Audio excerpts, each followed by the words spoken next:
assets to 1.25 lakh rupees per year.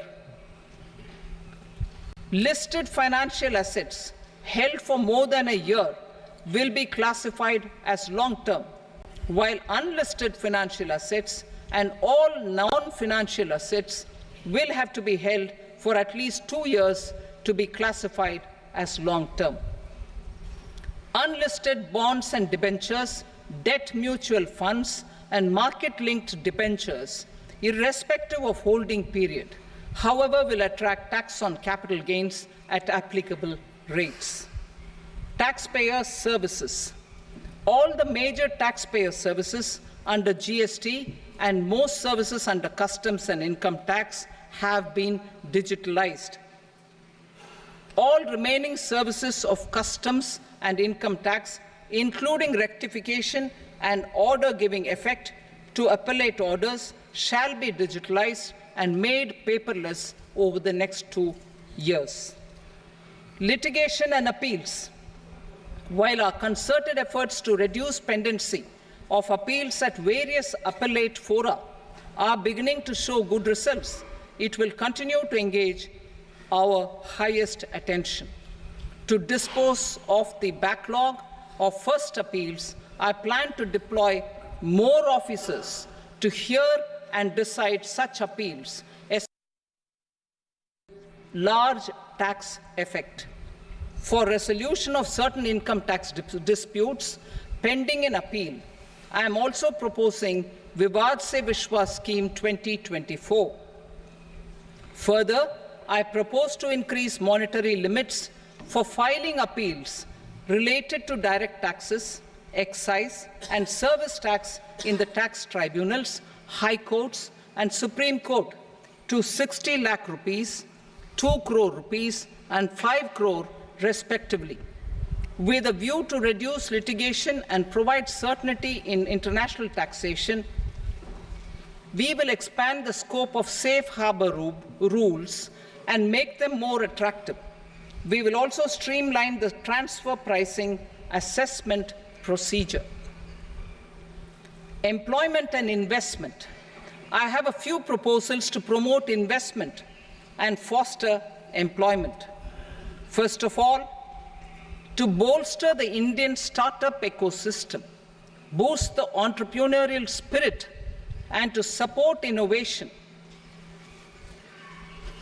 I propose to abolish the so-called angel tax for all classes of investors. Second, there is tremendous potential for cruise tourism in India.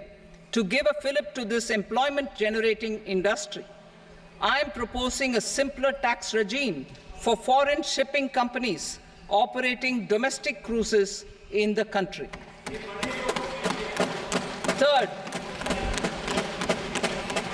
India is a world leader in the diamond cutting and polishing industry, which employs a large number of skilled workers. To further promote the development of this sector, we would provide for safe harbor rates for foreign mining companies selling raw diamonds in the country. Fourth, to attract foreign capital for our development needs, I propose to reduce the corporate tax rate on foreign companies from 40 to 35%. Deepening the tax base. I have a couple of proposals for deepening the tax base. First, security transaction tax on futures and options of securities is proposed to be increased to 0.02% and 0.1% respectively. Second, for reasons of equity, I propose to tax income received on buyback of shares in the hands of recipients. Other proposals.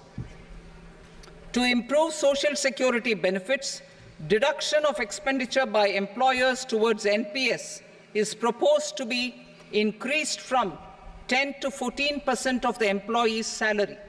Similarly, deduction of this expenditure up to 14% of salary from the income of employees in private sector, public sector banks, and undertakings opting for the new tax regime is proposed to be provided. Indian professionals working in multinationals get ESOPs and invest in social security schemes and other movable assets abroad. Non-reporting of such small foreign assets has penal consequences under the Black Money Act. Such non-reporting of movable assets up to 20 lakh rupees is proposed to be depenalized. Other major proposals in the finance bill relate to withdrawal of equalization levy of 2%, expansion of tax benefits to certain funds and entities in IFSCs, and immunity from penalty and prosecution to Benamidar on full and true disclosure so as to improve conviction under the Benami Transaction Prohibition Act 1988. Personal income tax. Coming to personal income tax rates, I have two announcements to make for those opting for the new tax regime. First, the standard deduction for salaried employees is proposed to be increased from 50,000 to 75,000 rupees.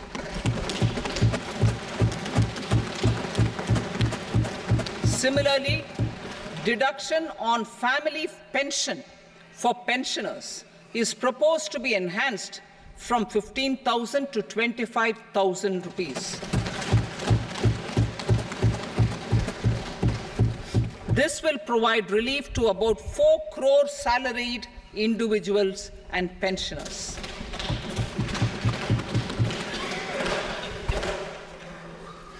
Second, in the new tax regime, the tax rate structure is proposed to be revised as follows: 0 to 3 lakh rupees, nil; 3 to 7 lakh rupees, 5%; 7 to 10 lakh rupees, 10%; 10 to 12 lakh rupees, 15%; 12 to 15 lakh rupees, 20%; and above 15 lakh rupees, 30%. As a result of these changes, a salaried employee in the new tax regime stands to save up to 17,500 rupees in income tax.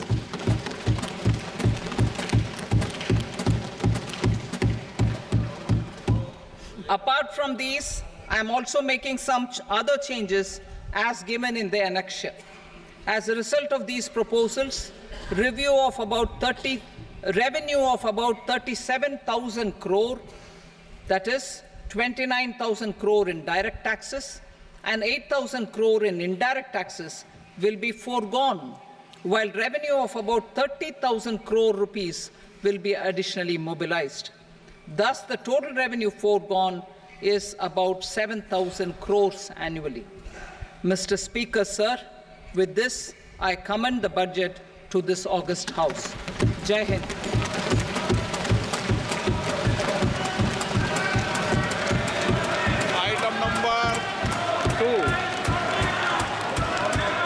Item number 2.